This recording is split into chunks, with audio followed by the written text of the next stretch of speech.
أعوذ بالله من الشيطان الرجيم بسم الله الرحمن الرحيم الحمد لله رب العالمين والصلاة والسلام على سيدنا محمد وعلى آله وصحبه ومن والاه ورضي الله عن أصحاب رسول الله صلى الله عليه وسلم ولا حول ولا قوة إلا بالله العلي العظيم يا همة الشيخ اذكرنا في هذا المحضر وتقفي بنظرة بزفر أيها السادة والسيدات السلام عليكم ورحمة الله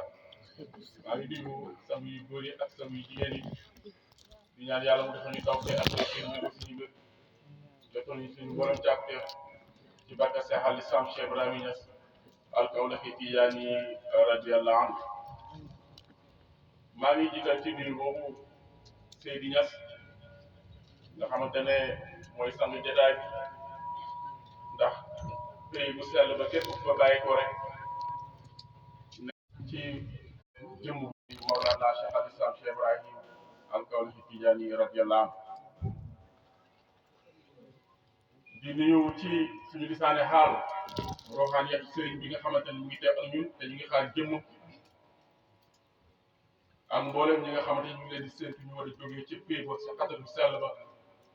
jógee ci keppaaru Cheikh Hassan Deme radiyallahu anhu ci loolu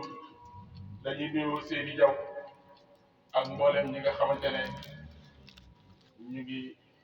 ànd ak moom zikru Seydi Deme bismillah